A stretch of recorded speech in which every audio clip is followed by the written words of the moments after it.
Hey YouTube, Moy here. We have Samurai 8 Chapter 9 titled Just the Two of Us. It has just dropped, and if you have not seen this, please do so because, there will be spoilers ahead. So, you've been warned. This week, we start off with a nice cover of color, all filled in with all those lovely different spices. We have Hagamichi there with his soul blade just chilling, looking like he's about to fight a big bad. And in the background, we have Atta flying through space, just slamming through some meteoroids, or that's what they said last time, so probably some asteroids. Um, in a descriptor text of the blade that will take on the galaxy. So I'm guessing they're referring to Hachi, so he's going to be killing it. I hope so. But when we get to the beginning, you can see that he's already making some progress. Like he's slamming through the golem with no problem because like last chapter, he was having a little bit of issues, but hey, with the princes there, the Trinity there, they're going to be getting stronger by the second. They each learn their abilities according to, Hachi. But hey, Dorama says they have a little bit of work, but at this level, he's already cutting through full samurai golem things that I don't even know, man. I feel like they're made from the same material he is, because I mean, like Hiatori, I think that's his holder's name. Like he was generated from that same stuff, so can they just or is it just some sci-fi tech they have? I'm not sure. I guess we'll figure out how one day how those things were created.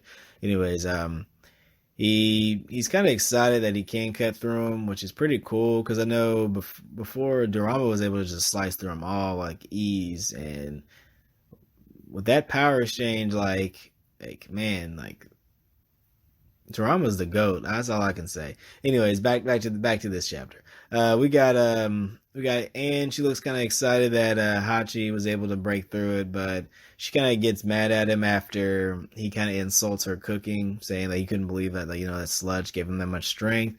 I mean, I kind of be mad too if someone said that about the food that I cook for them because you work kind of hard on that, and she seemed kind of insecure about her cooking in the first place since no one had really eaten it. And to just diss her like that, it's not cool. She's your fated princess. Remember, you gotta be nice to her too. She's supposed to be nice to you. Uh, but she kind of turns around and reluctantly stays after remember what her mentor has said before, that her abilities get stronger when she's near Hachi. So hey, so be it. She's gonna stay there and get them gains on that gravitational sensory abilities.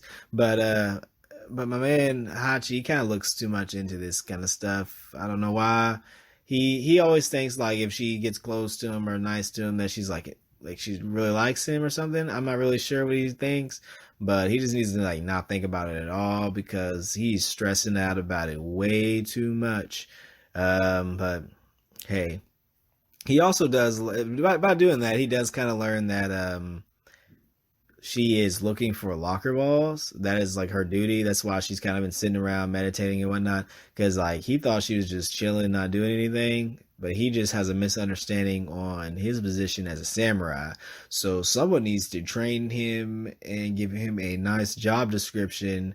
Oh wait, he has. He's just not listening. He just thinks it's all about fun and games. Maybe. Well, that's about to change when somebody comes and smacks him upside that head when he's playing samurai. But hey, hopefully it'll happen soon. Hopefully we get a couple chapters of him learning how to use that soul blade because that would be clutch. But at this time, we kind of see the game how strong Anne actually gets, I guess, because she's kind of surprised herself during this. First, she's able to sense Hachi's locker ball and how bright it is since they're in a close proximity. And then it kind of zooms out and she's able to see like a few more. So she's kind of surprised by her range now and how well she's able to pick up on other locker balls. Since probably before she was only able to sense some that are like probably in her immediate like area, or maybe not even that. But she finds one and they try to go set out and go retrieve it. I know Hagamichi, he's the first one that stepped into action, like, yo, let's go get it. But Dorama is kind of like, no, this is Hachimaru's job, which, he freaks out because he's under the impression that Anne doesn't really care for him, and but that doesn't really matter. Like Dorama's kind of like, yo, your job is to protect the princess. Her job is to get the locker balls. You got it. You're a samurai now, my man. Like if you didn't want this duty, you should have not taken on the role. So it's kind of sad that he's under the impression that she doesn't like him. But I mean, he hasn't given her a reason for her to like him. I mean, he's kind of been obnoxious a little bit. Like, yeah, he's been a little nice, but he's kind of been like, yeah, he did kind of insult her cooking like right after he ate it and was doing some training, and she's just been kind of nice to him this entire time, and he hasn't really done anything nice to her back except just kind of be a little whiny. But hey, Dorama says it himself, tells him to cut it out, and like that's when he kind of gets a little flashback himself. Where his dad's kind of like, yo, I'm your father. It's my responsibility to protect you. So, I'm going to do just that. And that's when he kind of dons the same, I guess, outlook and is like, yeah, come on, let's go look for this locker ball. Let's get on it. And, they get ready to go off, but he kind of like interrupts her. And that's when Dorama's kind of like, hey, you need to learn to be a better samurai. You don't interrupt your princess. You need to let her finish talking. You gonna learn it. Basically, he's like, you gonna learn today. You gonna learn today. You gonna learn some more today. So, hey, I'm kind of liking that. He's kind of he's probably gonna get some social skills here in a little bit, but it's probably gonna take some time. He's gonna have to experiment and learn to talk with Anne, but she probably has to grow to him as well. Because I mean, she didn't know him from anywhere. They just kind of were like, yo, this is your fated samurai. Good luck. You didn't pick him. He's just some random. Good luck. It's like a blind date or getting catfished on Tinder or something. Like, woof. That would have been rough if it was some just weird dude. I mean, Hachi is kind of weird, but hey, he ain't that weird that she has to worry. That'd have been rough. But hey, the two have a good time, and they eventually make their way off to the I guess the locker ball that she had sensed. It was some distance away. Hiatori had to fly into like turn into like a little bird thing. I don't know. He's like a cat dog, so I mean, he grew wings and flew. So I'm not really sure. I guess this guy can just kind of do whatever. Because I know he digs partially the way down into the earth for the locker ball and kind of just makes a shovel for Hachi to join in while Anne watches, and she's kind of looks like she's kind of enjoying herself, like watching I guess Hachi bond with his holder and then find the locker ball. Because like when they finally see him, also seem really excited, and they're like growing as a team to the point when they like fly back, they go and get ice cream, and they're kind of just sitting there bonding and talking to each other, and that to me is some good progress. I really enjoy that Anne and Hachi are able to get to this point and actually have a little bit of a conversation, because finally Anne just kind of hits him with the big question like, yo, did you just became a samurai, right? And she's all like, he's like, oh yeah, he tells her that, and then she's like, oh, did you come from like some strong warrior family? Like, you did an amazing job, stopping our dojo from getting robbed. And he's like, oh yeah, that was me. And like he kind of looks back and sees like how he truly was. He was like tied up to the machine, everything like that, how he was weak and not wanting to I guess let her down, and probably some pride in himself because he's kind of come a long way. He lies about it, and he says, yeah, he came from a strong warrior clan. But hey, I mean, it's probably not the coolest thing to do, because that's most definitely going to come back and bite him, because she's going to figure out that that was not the case, because his dad, I'm having a feeling, is going to come back around and be like, yo, you took my son, he needs to come back home, this is where he lives, da da da da da. And then she's going to get there and see the whole setup and see how he was, And yeah, she may feel bad, like she might get mad at him, like because yeah, he lied, like that's not cool, like you shouldn't lie to somebody that you're supposed to be the team with, you should be honest. But she may also like understand where he came from, since he was somewhat like, he was pretty disabled, like he couldn't really move around on his own, and if he could, he was like hurting all the time. So she may understand that as well, because like he's not the person that he is, and he's been able to show so much growth.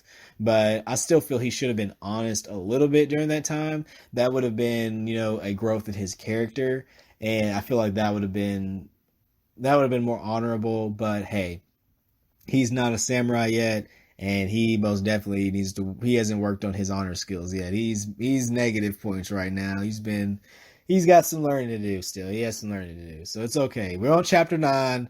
He'll get there eventually. He's gonna be a whole new character by hopefully he'll be a whole new character in like 9 more chapters, right? We can give him that, right? We have Atta, slicing through meteors, chapter 8. He can do. This guy. He better make some growth soon. No, I'm kidding. Not maybe not that drastic. He's the pro tag. The villain's allowed to be able to do whatever they want, right? He has to meet the villain, then he can grow, and then he can. Right? That's the math here, right? Oh well. Um. Anyways, they eventually go on and they grab some food from the city, because they went back and they turned in the locker ball and all that jazz. And this time around, um and actually grabs his hand and like lets him, I guess, help her onto Hiatori, and then they make their way back. But this is when we get to the real good piece right here. All right. Look up in the sky. You see just a streak of energy, just like just flying, just beaming through. And who is it? Our guy Atta from last chapter. And he's verified the coordinates of the locker ball. And he's like, "Whoa, this is a big one. We're about to get something today."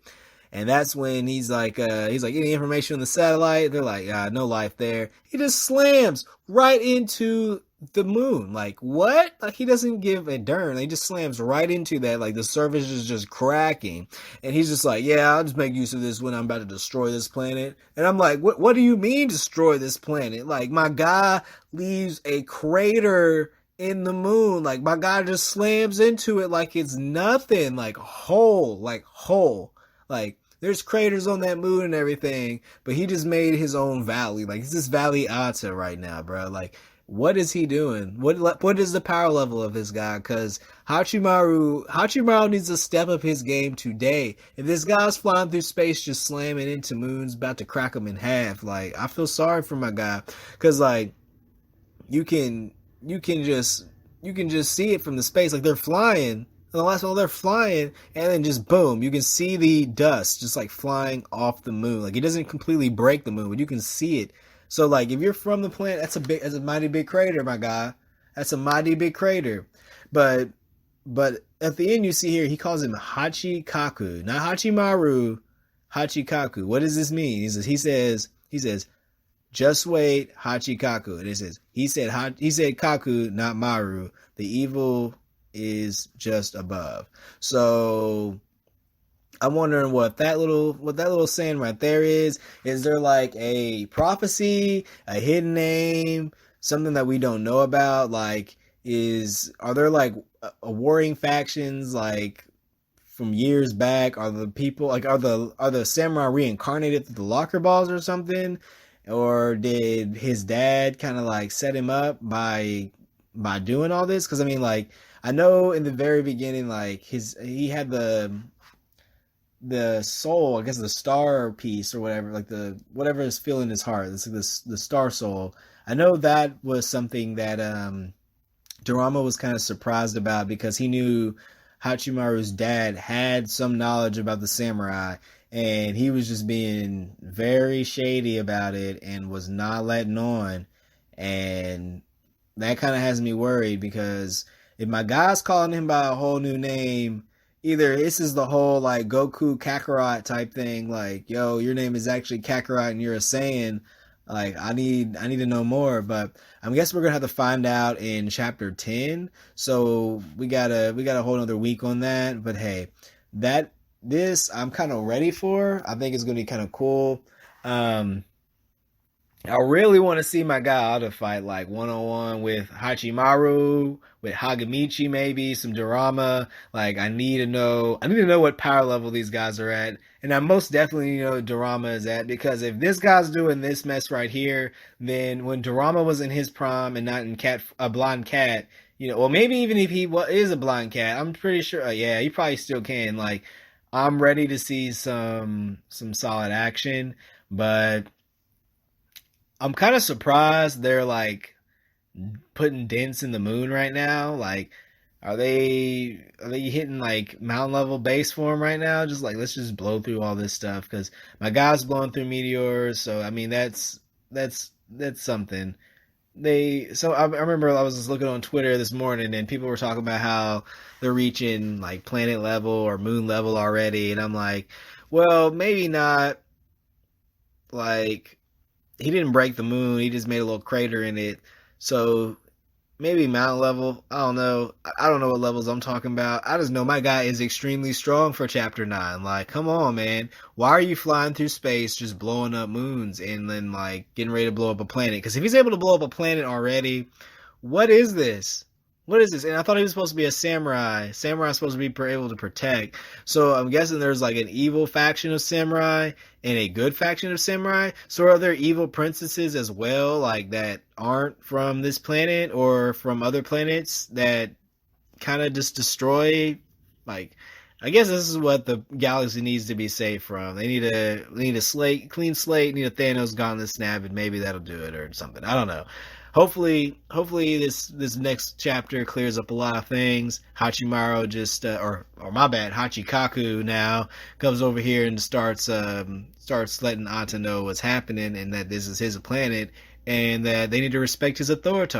But I don't know. If you I'm gonna end this here. So if you have anything to add on, please leave a comment below. Like, repost, subscribe, hit that bell, do whatever you need to do. I'll be back with another video soon. Moy out.